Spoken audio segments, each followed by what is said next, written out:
രക്ഷിക്ക്. ഇതാണ് എന്റെ കുടുംബം, എന്റെ സന്തോഷം. ചട്ടമ്പി പാറു ഇന്നു മുതൽ എല്ലാ ദിവസവും രാത്രി 7:30 നമ്മുടെ സ്വന്തം സൂര്യ ടിവിയിൽ. വല്ലാത്തൊരു ദാഹം, തൊണ്ട വരളുന്ന പോലെ. ഇച്ചിരി വെള്ളം എടുത്തു കുടിച്ചൂടെ? അല്ല, തലചുറ്റിൽ വന്നതല്ലേ, പിന്നെന്തിനാ ഇങ്ങനെ ഇറങ്ങി കിടക്കുന്നത്? എന്നോട് പറഞ്ഞിരുന്നെങ്കിൽ ഞാൻ വെള്ളം കൊണ്ടുവരില്ലേ? വേണ്ട, സഹായം വേണ്ടപ്പോ ഞാൻ പറയാം. അയ്യോ, അങ്ങനെ പറയരുത് മനസ്സാ. ചിലപ്പോ ആവശ്യപ്പെടാതെ സഹായം സ്വീകരിക്കേണ്ടി വരും. ഉദാഹരണത്തിന് ഇന്ന് ഞാനില്ലെങ്കിൽ കാണാമായിരുന്നു. ചെയ്തത് സഹായമൊക്കെ തന്നെയാ, അതിങ്ങനെ എപ്പോഴെപ്പോഴും പറയണമെന്നില്ല. ഞാൻ തന്നെ സഹായിച്ചെന്ന് സമ്മതിച്ചല്ലോ, അത് മതി. അല്ല, തന്റെ അച്ഛനും അമ്മയ്ക്ക് എവിടെ പോകുന്നുണ്ട്? തന്നെ എന്താ കൊണ്ടുപോകത്തെ? അതൊക്കെ നീ അറിയുന്നെന്തിനാ? ഷെടാ, ചൂടാവല്ലേ മനസ്സാ. ഞാൻ വേറൊന്നും ചോദിച്ചില്ലല്ലോ. രണ്ടുപേരും കൂടി അമ്പലത്തിലൊക്കെ ദർശനം നടത്തുന്നെന്ന് കേട്ടു. ആ, ചെയ്ത പാവം തീർക്കാനാവും അല്ലേ? എന്താ എന്താ വിളിച്ച്? എടോ, വെറുതെ എന്റെ അച്ഛനും അമ്മയും ഒന്നും പറയരുത്. അപ്പോ സുനിലേട്ടാന്നുള്ള വിളി താൻ മറന്നിട്ടില്ല അല്ലേ? ആ, പോലെ പോലെ നിക്ക് നിക്ക് നിക്ക്. മതി മനസ്സാ, എനിക്ക് ഇത്രയും മതി.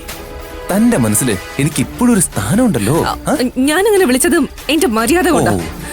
ഇനി ഇയാൾ അതേ പിടിച്ചു കയറണ്ട. ഓക്കെ, ചിരിക്കണ്ട, ഞാൻ കാര്യമായിട്ട് തന്നെ പറഞ്ഞതാ. ശരി, ഞാൻ ചിരിക്കുന്നില്ല പോരെ? നിക്ക് നിക്ക് മാനസ, സത്യം പറയട്ടെ, ഇവിടെ വല്ലാതെ കൊതുകിന്റെ ശല്യ. ഞാനും കൂടി തന്റെ മുറിയിൽ വന്ന് കിടന്നോട്ടെ? പിന്നെന്താ, വേഗം വാ. ഞാനേ കിടക്കൊക്കെ തട്ടി വിരിച്ചിടാം. കളിയാക്കിയതാണല്ലേ? എന്നെ കൊണ്ടൊന്നും പറയിപ്പിക്കരുത്, പറഞ്ഞേക്കാം. ഇപ്പൊ താൻ ചൂടായിക്കും, ഞാനത് സഹിച്ചു. പക്ഷേ താൻ എനിക്ക് വേണ്ടി കിടക്ക വിരിച്ച് കാത്തിരിക്കുന്ന ഒരു ദിവസം വരും. നോക്കിക്കോ. തന്റെ മനസ്സിലുള്ള ഒരു ഉദ്ദേശം നടക്കാൻ പോകുന്നില്ല. എല്ലാം കൂടെ കെട്ടിപ്പൂട്ടി തന്റെ കയ്യിൽ തന്നെ വെച്ചോ. പോടോ. ഇങ്ങനൊരു താടക. നീ പോടാ സാമദ്രോഹി.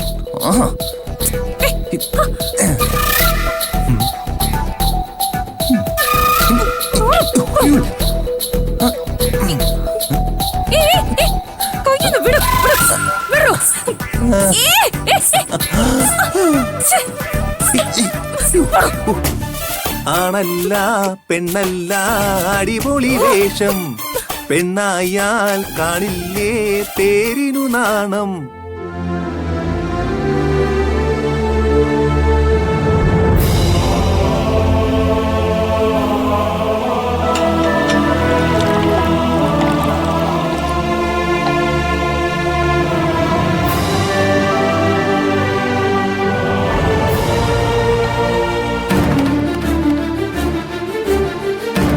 ആന്റിക്കും അച്ഛനും അമ്മയ്ക്കും എല്ലാം എന്നെ ഇപ്പൊ സംശയം വരാൻ കാരണക്കാരൻ തന്നെ സുനില.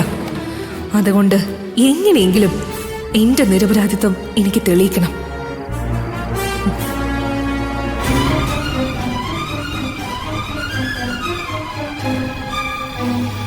ഞാനും സുനിലും തമ്മിൽ ഇപ്പോ ഒരു ബന്ധവും ഇല്ലെന്നും അന്ന് എന്റെ റൂമിലേക്ക് സുനിൽ വന്നത് ഞാൻ അറിഞ്ഞിട്ടില്ലെന്നും എല്ലാവരെയും എങ്ങനെയെങ്കിലും ബോധ്യപ്പെടുത്തിയേ പറ്റൂ. അതിനെന്താ ഒരു മാർഗം? അവന്റെ നാവ് കൊണ്ട് തന്നെ സത്യം പറയിപ്പിക്കണം, എന്നാലേ എല്ലാരും വിശ്വസിക്കൂ.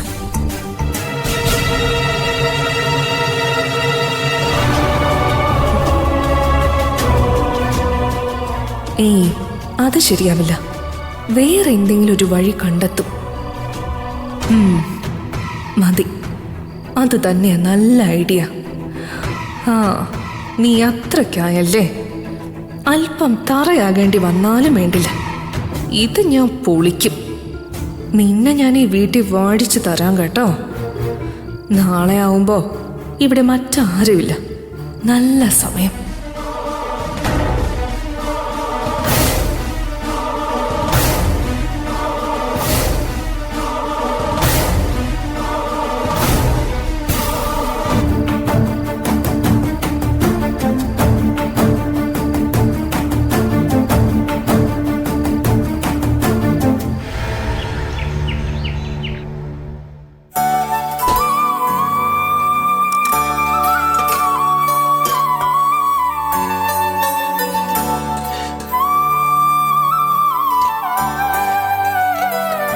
മാറ, ഞാൻ ഒഴിച്ചോളാം.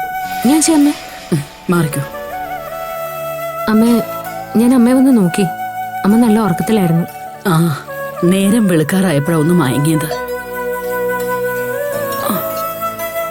ആലോചിക്കുമ്പോൾ ഓരോന്നും കൂടുതൽ പ്രശ്നങ്ങളിലോട്ടാണല്ലോ പോകുന്നത്. ഒരു കണക്കിന് നീ പറഞ്ഞാ ശരി. ഓരോ പരീക്ഷണത്തിന് നിൽക്കാതെ എങ്ങനെയെങ്കിലും ആ പയ്യനെ തന്നെ ഭാനുവിന് കല്യാണം കഴിപ്പിച്ചു കൊടുക്കാം.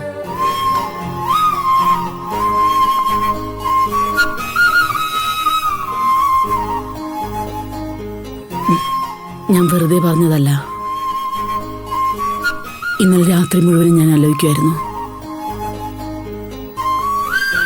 ഒരു പക്ഷേ ഭാനുവിന് എന്തെങ്കിലും തെറ്റ് സംഭവിച്ചിട്ടുണ്ടെങ്കിൽ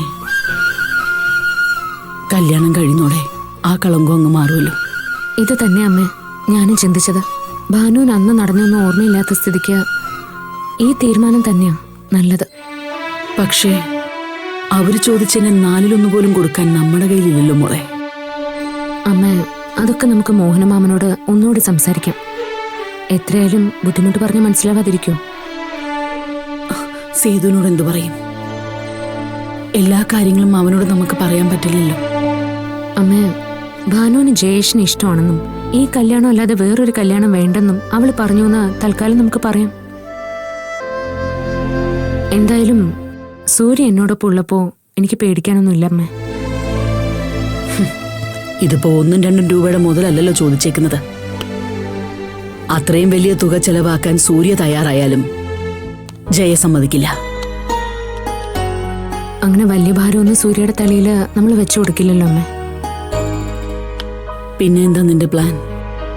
കുറച്ച് കാശുണ്ടെങ്കിൽ വീടും സ്ഥലമൊക്കെ സ്വന്താക്കാവുന്ന ധാരാളം വഴിയുള്ള നാട്ടിലല്ലേ അമ്മേ നമ്മൾ ജീവിക്കുന്നത്. ഇതൊക്കെ പറയാൻ എളുപ്പമാ, അവസാനം നീ മാത്രമേ കാണൂ. അമ്മേ, അമ്മ നോക്കിക്കോ. ഭാനുവിന്റെ കല്യാണത്തിന് നമ്മൾ എല്ലാവരും ഒരേ മനസ്സോടെ തന്നെ നിൽക്കും. ആര്? നിന്റെ സഹോദരങ്ങളോ? ബെസ്റ്റ് നടന്നു തന്നെ. നീ വെറുതെ ആവശ്യമില്ലാത്ത സ്വപ്നങ്ങളൊന്നും കാണണ്ട. അമ്മേ, എത്രയായാലും എന്റെ സഹോദരങ്ങള് എന്നോടൊപ്പം നിൽക്കാതിരിക്കോ? അമ്മയാണ് അവരെ പ്രസവിച്ചതെങ്കിലും വളർത്തിയത് ഞാനല്ലമ്മേ. ആ ഒരു കടപ്പാട് എന്നോട് അവര് കാണിക്കാതിരിക്കോ? നല്ലതുപോലെ ഒന്ന് പ്ലാൻ ചെയ്താൽ നടക്കും അമ്മേ. ഇപ്പൊ ആരും പഴയ സ്ഥിതിയിലല്ലല്ലോ. എല്ലാവർക്കും അത്യാവശ്യം വരുമാനം ഉണ്ടല്ലോ. ഭരത്തിന് ജോലിയുണ്ട്, സേതുവേട്ടന് അത്യാവശ്യം വർക്കുകളുണ്ട്. എല്ലാവരും കൂടി ഒന്ന് മനസ്സ് വെച്ചിറങ്ങിയ സംഭവമൊക്കെ ഈസി ആയിട്ട് നടത്താവുന്നതേ ഉള്ളൂ. നീ ഇപ്പൊ പറയുന്നതെല്ലാം കേൾക്കുമ്പോ തന്നെ എനിക്ക് പേടിയാവുന്നു. അമ്മയ്ക്ക് അല്ലെങ്കിൽ എവിടെയും പേടിക്കാനല്ലേ അറിയൂ. ഇപ്പൊ നീ പറഞ്ഞ കാര്യമെല്ലാം കല്യാണ ചെലവായിട്ട് നടക്കുമായിരിക്കും. പക്ഷെ ഇതങ്ങനെയാണോ? അമ്മ ധൈര്യമായിട്ടിരിക്കെ. അതിനൊക്കെ വഴിയുണ്ട്. മോഹനമാമൻ വീടും കാറും അല്ലേ ചോദിച്ചത്. അപ്പോ നമുക്കും ആലോചിക്കാൻ സമയം വേണം. അമ്മ, ഒരു കാർ ഈസി ആയിട്ട് ഇന്നത്തെ കാലത്ത് ഇറക്കി കൊടുക്കാൻ പറ്റും. പിന്നെ വീട്, അതിന് നമ്മളൊരു കാലാവധി പറയും. എന്താ അമ്മ, ശരിയല്ലേ? ഇപ്പൊ നീ പറയുന്നത് പോലെയൊക്കെ നടക്കണമെന്നില്ലല്ലോ. നടക്കും അമ്മ. അല്ലാതെ നമ്മളൊരു പരീക്ഷണത്തിന് നിന്നാ ചിലപ്പോ ഒന്നും ചെയ്യാൻ പറ്റാതെ വരും. എനിക്കെന്തോ ഒന്നിലും അത്ര വിശ്വാസം പോരാ. എന്തായാലും അമ്മ നിന്നോടൊപ്പം തന്നെ കാണും. അമ്മ മാത്രല്ലമ്മേ, എല്ലാവരും എനിക്കൊപ്പം തന്നെ കാണും. അല്ലാതെ ഭാനുവിനെ നമ്മൾ ആർക്ക് കല്യാണം കഴിച്ചു കൊടുത്താലും ഒരു സമാധാനവും കാണില്ല അമ്മ. നീ ഈ വിവരം ആദ്യം സൂര്യയോട് സംസാരിക്കുക, എന്നിട്ട് മറ്റുള്ളവരോട് സംസാരിക്കാം. ശരി അമ്മ. ഇതിപ്പോ എന്തായാലും സേതു ഉറപ്പായിട്ടും ചോദ്യം ചെയ്യും, പെട്ടെന്ന് എന്താ ഒരു മനം മാറ്റം വന്നേന്ന്. അപ്പൊ ഞാൻ തന്നെ സംസാരിച്ചോളാം അമ്മ. അമ്മയൊന്നും പറയാതിരുന്നാ മതി. എങ്ങനെയെങ്കിലും നമുക്ക് ഈ കല്യാണം നടത്താനുള്ള വഴി നോക്കാം അമ്മ.